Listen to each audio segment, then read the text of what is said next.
The dishwasher hums like an old truck at idle. I'm scraping plates, stacking bowls the way I always do. Big on the bottom, small on top, when Claire's laptop pings on the counter. The screen is open, lid tilted like it's listening. I don't go snooping. I don't have to. The preview floats up in a gray bubble that might as well be a siren. Message from Derek. Miss you already. The house is loud in the way a house is loud at 8:15 p.m. after homework and baths and a 5 more minutes argument that turned into 20. The TV bleeds a cartoon theme song down the hall. Ethan wants one more round of Mario Kart. Lily is bargaining for a later bedtime if she promises to read. All of it keeps moving, but inside me something clicks off. The silence is sudden and absolute. I wipe my hands on a towel and step toward the laptop. The trackpad wakes the screen like it was waiting for me. There's the thread, Derek Collins, top of the list. I don't think so. I opened it. 6 weeks. Lunches that turned into work dinners. Late-night emojis that don't belong to a married woman. I scroll. Dates line up too cleanly against Claire's running late texts to me. Hotel confirmations slide between jokes about a client who just doesn't get it. The intimacy is practiced, not new. That detail sits heavy. This didn't trip over a line. Crossed it, then painted a fresh stripe and kept walking. I hear the dishwasher change cycles. A wet sigh like it's tired of carrying dishes that aren't mine anymore. My thumb rubs the edge of the counter. A habit from long days balancing other people's books. The accountant in me wakes up. He's the version of me that doesn't drink or shout. He audits. He timestamps. He makes ledgers. So I build one. Column A, dates and times. Column B, her texts to me those nights, ETA, traffic, client meltdown. Column C, messages here. You were electric? Same place next week? Room 414. Column D, charges in our joint account. Apex Bistro, Harbor Hotel. Ride shares with starting points that aren't our driveway. The numbers don't argue. That's why I've always trusted them more than apologies. They line up neat as fence posts across a field, and if you follow them long enough you land at a gate with one sign. Truth. I'm not proud of how steady my breathing is.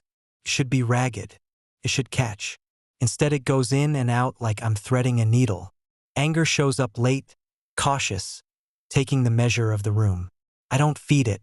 I don't pour gas on it either. I just let it sit on a stool beside me, arms crossed, waiting its turn. Another ping. Derek again. A photo this time, 2 glasses, amber, dim table, the edge of her sleeve I recognize because I bought that sweater. For your big win, he writes. You were perfect. I don't open the larger image. I don't need the high-resolution version of my own humiliation. Dad. Ethan stands in the doorway, hair still damp, the cowlick that refuses to be tamed pointing due north like a warning flag. Can I? Brush and bed, I say, and my voice is calm enough to pass inspection. 5 minutes. Set a timer. He scuffs away, satisfied. Lily sings to herself in the bathroom, off-key and happy, and my throat tightens. Not from tears, but from the thought of them in a house that's about to change shape. I steady my hands on the counter and take inventory of what I can control. My tone, my face, my choices. I scroll back to the start of the thread. The first message is careful. Flirting through a side door. A joke about coffee. We're adults, she writes in week 2. We can keep this clean. I almost laughed. Accounts get cooked clean all the time. You just move the line and call it policy. Down the hall, Claire's voice lifts. Kids' teeth. As if nothing is wrong. Maybe for her nothing is. Cheaters live in 2 houses at once. The one with you and the one with the person they won't name. The trick is keeping the doors straight. I take a screenshot of the dates and send them nowhere. I'm not blasting my life to friends or family. I'm not crowdsourcing my marriage. I close the message window and open a blank notes doc. I type a timeline. The nights, the lies, the receipts. I keep it spare. Facts, not adjectives. I learned a long time ago that adjectives are where people try to sell you something. The anger shifts beside me. It isn't frothing. It's a pressure washer aimed at a stain. Focused. Useful. Dangerous if you point it wrong. I lock the screen and tuck the laptop back to the angle it was. I rinse the last plate. The dishwasher clicks over to dry. I wipe the counter clean, habit, ritual, maybe a way to prove to myself I still run this 20 feet of countertop, even if everything beyond it has slid sideways. Claire appears in the doorway, ponytail damp at the ends. She smells like soap and the citrus body wash I bought her last Christmas. She smiles, small and tired. You okay? Yeah, I say. Dishes are done. Thank you. She leans to kiss my cheek, and I let her because I'm measuring now, and you don't interrupt a measurement with a hammer swing. She turns toward the hall. Lily, lights out at 5. When she's gone, I pull my father's old finance textbook from the shelf above the fridge. It's ridiculous, a museum piece I keep for no reason except the note he wrote on the flyleaf when I left for college. Choose integrity, always. I touch the words with a thumb that doesn't shake. There's a lot I could do. Rage. Accuse. Break the laptop in a neat, accountant's line down the middle. Instead, I place the book back, close the cabinet, and breathe through my nose until my chest stops buzzing. I won't be the man who begs.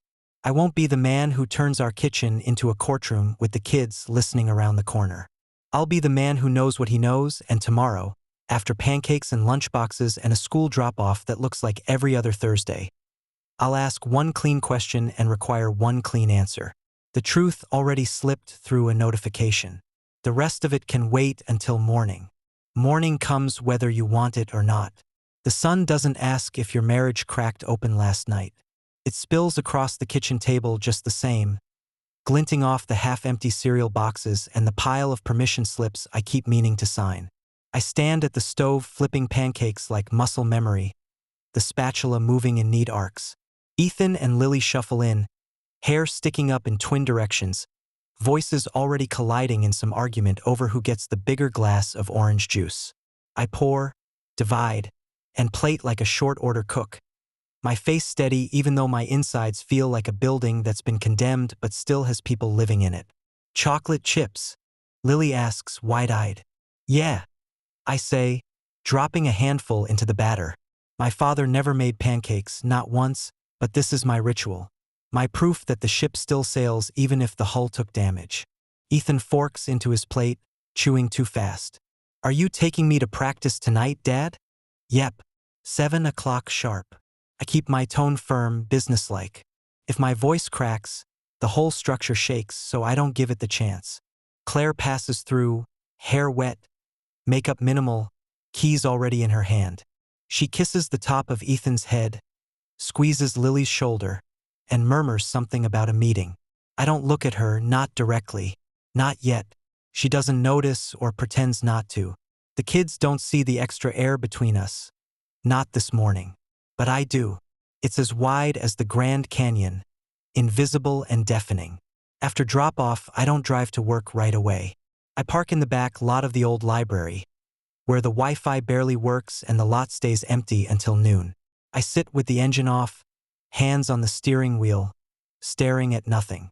I replay last night in my head, the messages, the ledger I built, the anger I let sit instead of swing. It's all still there, buzzing just under the surface. The question hangs in the air. What do you do when the evidence is clear, but the kids still need breakfast, drop-offs, and a dad who doesn't crumble? I grip the wheel tighter. Rage would be easy. Walking into her office with the screenshots would be easy. Kicking the door off its hinges and shouting the truth at her coworkers would be satisfying. For about 3 minutes. Then what? Ethan and Lily are caught in a custody war. Me turning into the bitter man I swore I'd never be. I think about Ethan's cowlick, Lily's off-key singing. They didn't ask for this. They deserve a father who doesn't torch the house while they're still living in it. So I made a decision right there in that empty lot. No theatrics. No ambushes. Tonight, when the kids are in bed, I'll ask her straight. Do you love him? Not why. Not how could you. Just the one question that cuts through the fog. If she lies, I'll know. If she tells the truth, the road gets clearer, even if it's not easier. The thought settles me, like a builder chalking a line before the saw cuts. Straight, true, and final. I turn the key, the old engine coughing before it catches. On the drive to the office, I almost believe in normal again. Almost. At lunch, a buddy from work asks if I'm coming to poker night. I nod, force a grin, tell him maybe. The lie tastes metallic. My mind isn't on cards. It's on tonight, on the kitchen light after bedtime, on the single question that could end 14 years of marriage in one syllable. I work through the afternoon, balancing client accounts, correcting invoices, building someone else's numbers into tidy rows while my own life refuses to balance. By 5 o'clock, the paper stack is high and my head is low. I drive back to the school, pick up Ethan from practice, listen to him complain about his coach favoring the older kids. I nod at the right spots, ask the right questions, and keep my voice steady. Lily chatters about a class pet rabbit that bit a kid's finger, and I laugh on cue. At dinner, the four of us eat together like any family. Meatloaf, peas, milk glasses sweating in the heat. I watch her across the table, every gesture memorized, every pause cataloged. The kids don't see the strain, not yet. When bedtime comes, I tuck Ethan in, then Lily. I tell them both the same thing I tell myself. You're safe. Everything's okay. But when the hallway goes quiet, and the house is just the two of us again, I know the quake is waiting. And this time, I'm ready to walk into it with my eyes open. The house feels different after the kids are down. Quiet, but not peaceful. The kind of quiet you get after a storm passes and you're waiting to see if the roof holds. Claire is rinsing dishes, her back to me, hair tied up, shoulders squared. She doesn't know what's coming, or maybe she does. My palms rest flat on the table. I've carried this question all day, rolled it over like a stone in my hand until the edges went smooth. No speeches, no theatrics. Just one clean cut. When the last plate clinks into the rack, I say it. Do you love him? She freezes. The faucet runs, spilling water into an empty glass until it overflows. A slow hiss against porcelain. She shuts it off with a shaky hand, but she doesn't turn around. Who? Her voice is light, practiced. I don't let her have it. Derek. The word lands like a hammer on glass. She stiffens, every line of her body telling the truth before her mouth does. Finally, she turns, leaning back against the counter, arms crossed like armor. Brad. My name on her lips is softer than it's been in years. Plea, not an answer. Just tell me the truth. For once. The kitchen clock ticks. I watch her throat move as she swallows. Her eyes shine, not guilt, not yet, but the recognition that the game's over. Yes. Comes out smaller than I expected, barely more than a breath. But it's enough. The stone in my hand shatters, and the shards scatter across 14 years of marriage. I sit back in the chair, arms folded, face calm. The anger is there, coiled and ready, but I don't let it show teeth. This isn't the moment for rage. Rage ends conversations. I need this one finished. So what now? Ask. She exhales, shoulders slumping. I don't know. We figured it out tonight. Not tomorrow. Not after another week of lies. Where are you staying? Her eyes darted, searching for an angle. There isn't one. My sister's. At least for now. Good. You tell the kids we're separating together, not alone. They need to hear it from both of us. We keep school nights normal, no scenes, no screaming. Clear? Tears slip down her face, but I don't move to wipe them. That's not my job anymore. She nods. Visitation. I press. We'll split weekends until we know more. Her voice wavers, but the words land. Logistics. Like dividing assets on a spreadsheet. Fine. I grab a pen from the counter, write it all on a notepad, dates, who takes which weekend, when she picks up her clothes. My handwriting is sharp, block letters, no curves. She watches me like she doesn't recognize the man at the table. Maybe she doesn't. Maybe she's only now meeting the version of me who doesn't beg, who doesn't smooth things over, who doesn't swallow disrespect just to keep the peace. When the terms are down on paper, I slide the pad across the counter. Sign it. Brad. This isn't. Sign it. My voice is low, steady. Controlled anger, steel, not fire. She picks up the pen with a trembling hand and writes her name at the bottom. I tear the sheet in half, Give her one copy, keep the other. It's not legal, but it's binding in the way promises are binding when you finally stop lying to yourself. She lingers, searching my face for softness, maybe even forgiveness. I give her neither. You'll move out tomorrow, I say. Tonight you sleep in the guest room. I don't want Ethan or Lily waking up to an empty house with no explanation. We will tell them together after school tomorrow. Until then, you keep your story straight. Her chin drops, shoulders collapsing inward. She nods again. Okay. I stand, push my chair in, and walk past her. The smell of her shampoo hits me. Citrus, same as last night, and for one stupid second my chest aches. Then I remember Derek's text. Miss you already. The ache hardens into something colder. In the hallway, I stop. Claire. She looks up, eyes red. You didn't just lose a husband tonight. You lost the man who would have carried your excuses. That man's gone. Her lips part, but no words come. I leave her in the kitchen, the notepad between us like a gravestone. Upstairs, I check the kids. Ethan sprawled sideways, one arm dangling, mouth open. Lily curled around her stuffed rabbit, whispering in dreams. I tuck the blanket tighter around her shoulders and sit on the edge of her bed longer than I should. The house is quiet again. Not peaceful, but honestly, and that, for the first time in weeks, feels like solid ground. The first Tuesday alone hits harder than the first Sunday without her. Sundays have always been loose, sleep in, soccer practice, maybe pancakes, maybe not. But Tuesdays have a rhythm, a choreography, Claire, and I used to dance without thinking. Her drop-off, my pickup, her late work meeting, my grilled cheese assembly line. Now it's just me, both partners in the routine, trying not to trip over my own feet. The toaster smokes before the first round of bread is even warm.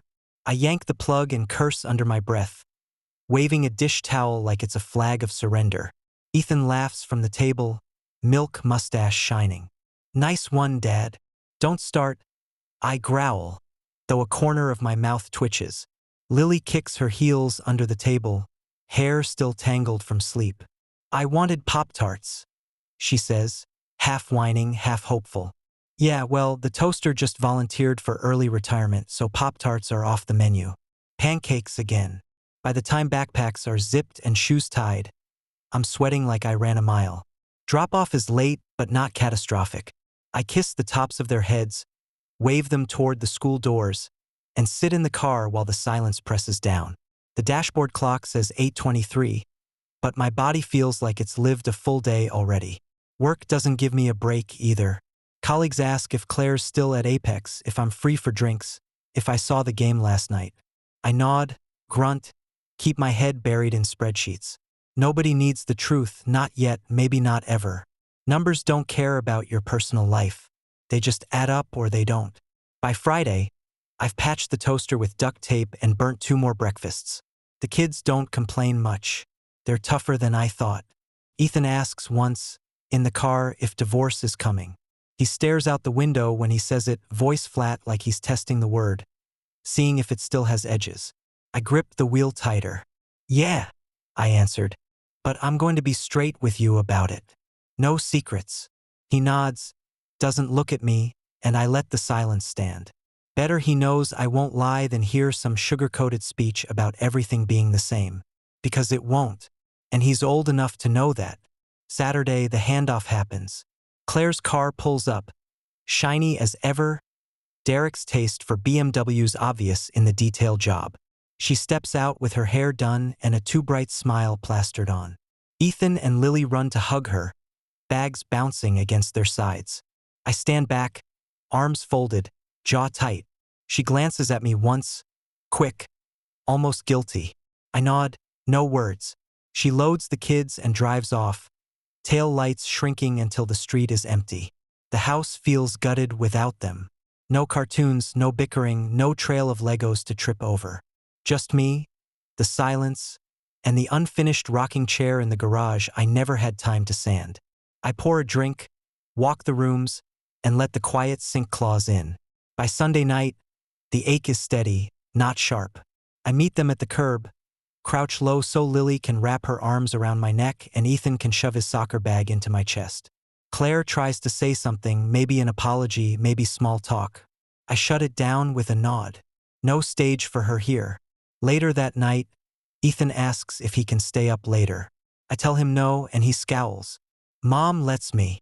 I don't blink. This isn't her house. Bed. Now. He stomps off but goes.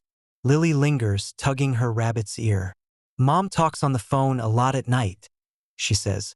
I crouch, brush her hair back. That's not your worry, sweetheart. You just sleep. I've got the rest. She nods, satisfied. Crawls into bed, clutching the rabbit tight. I close her door and lean against the frame, chest heavy.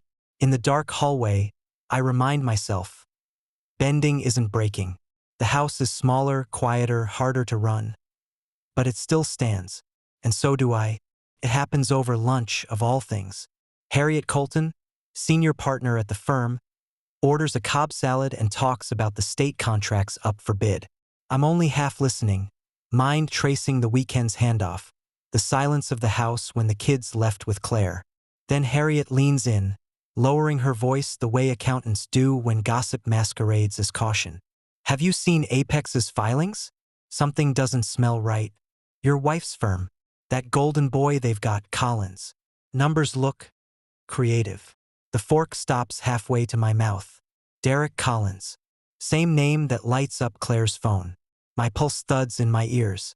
I force the fork down, chew slowly, and keep my face flat. Creative how? Ask. She shrugs, tearing bread. Billing spikes that don't track with client growth. State tax credits pulled twice in one quarter. Could be nothing. Could be fraud.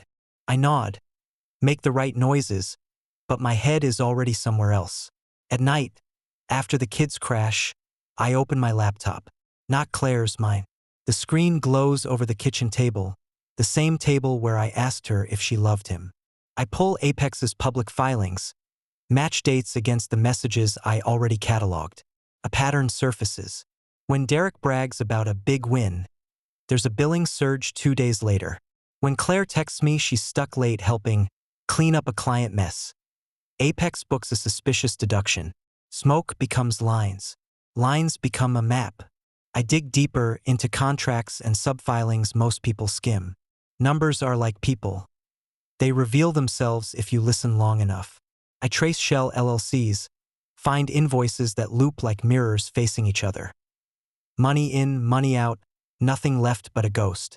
By midnight, I'm staring at a ledger even dirtier than my marriage. And just like Claire's betrayal, the numbers don't lie.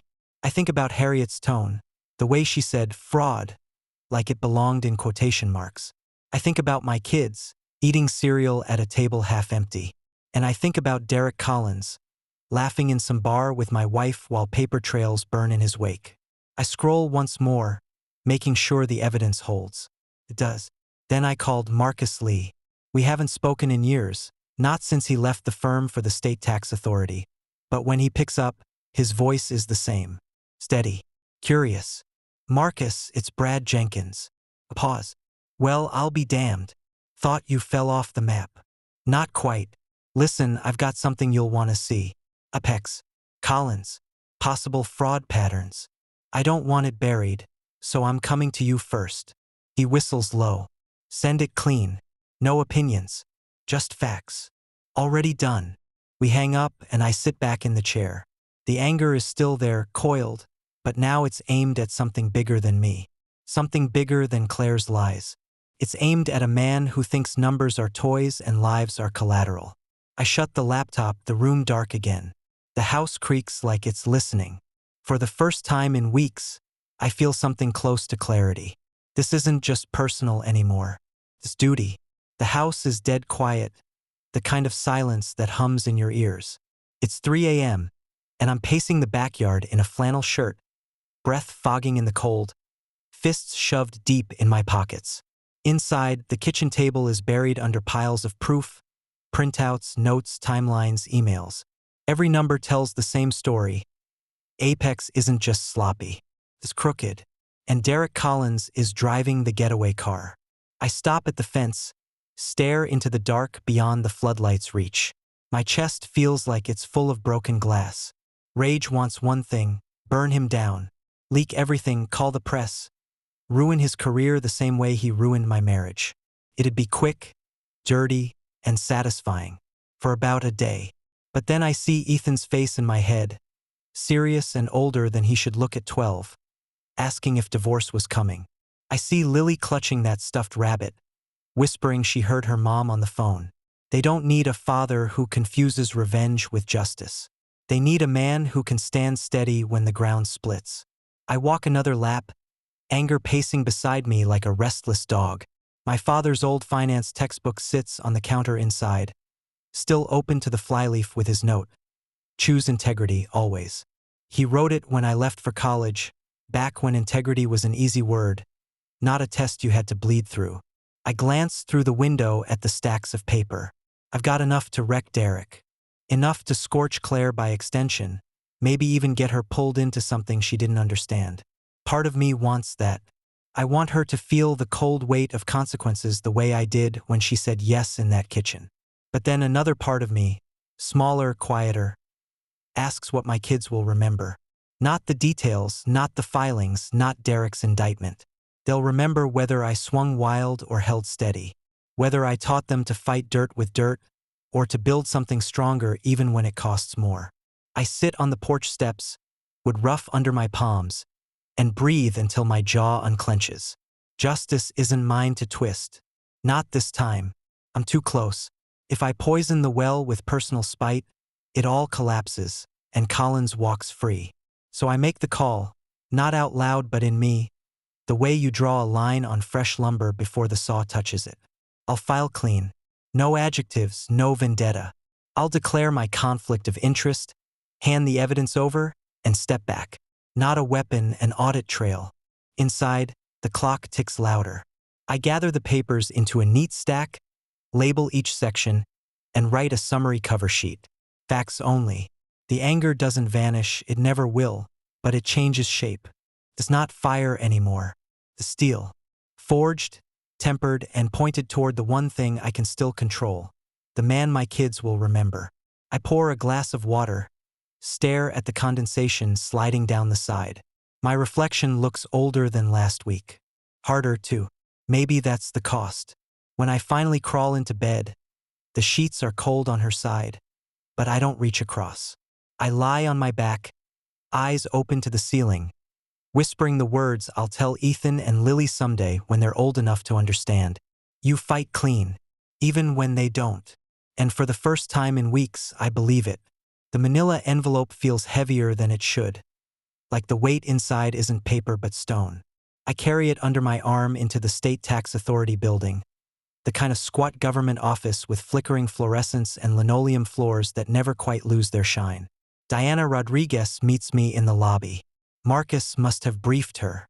She's sharp-eyed, mid-40s, hair pulled tight, posture like she's got no patience for half-truths. I liked her immediately. "Mr. Jenkins?" she asks. "Yes." I hand her the envelope. Full documentation, organized chronologically. My annotations are in blue ink. Source files are on the thumb drive. She arches a brow, probably expecting a sloppy handoff, but flips through the top sheets and sees the order. Every date lined, every receipt paired, every filing footnoted. She nods. "This is clean. Very clean." "I have a conflict," I say before she can ask. "My wife works at Apex. She's personally involved with Collins. I don't want this mishandled because anyone thinks I'm grinding an axe." Her gaze hardens, not judgmental, just weighing. Then she tucks the envelope under her arm. "You did the right thing bringing it here. We'll take it from here." That should be the end, but it doesn't feel final enough. When I get home, I open my laptop one more time. The IRS whistleblower site is dry as desert dust, all government blue and boxes to fill. I upload the same file, fill in my information, hit submit. The confirmation screen pops up. Form 211 received. Case number assigned. I exhale, slow and long, like I've been holding my breath for weeks. No fireworks, no fanfare, just the knowledge that the wheel now turns without my hands on it. For a second, I sit there staring at the case number. It doesn't feel like victory. feels like a release, like setting down a beam you've been carrying too far on your own. The kitchen is quiet around me. The same table where Claire admitted she loved him. The same room where Ethan asked about divorce. Now it holds nothing but a laptop, a closed file, an air that feels cleaner than it has in months. I shut the computer and pour a glass of water, not whiskey. I want a clear head for what comes next. Claire will find out soon enough. Derek will too. And whatever storm follows, it won't be mine to manage. For once, I'm not the judge, jury, or executioner. Just the man who chose to carry truth to the door and set it down. And that's enough. News doesn't break, it detonates. I'm sipping burnt coffee at my desk when Marcus calls from an unlisted number. His voice is low, clipped, but I can hear the satisfaction under it. They moved, he says. Collins and 2 of his team. Indictments unsealed this morning. Wire fraud, tax evasion, misrepresentation. It's going to be ugly. I don't ask for details. I don't need them. Thanks, Marcus. He clears his throat. Off the record, there might be restitution. Maybe even a whistleblower reward. Don't bank on it, but just know it's possible. When I hang up, I sit in the hum of my office, staring at the framed certificates on the wall. Numbers don't lie, and now they're finally screaming loud enough for the world to hear. The anger that's kept me upright these months shifts into something else. Not triumph, not joy, just relief. Claire calls 2 days later. She wants to meet for coffee. Against my better judgment, I agree.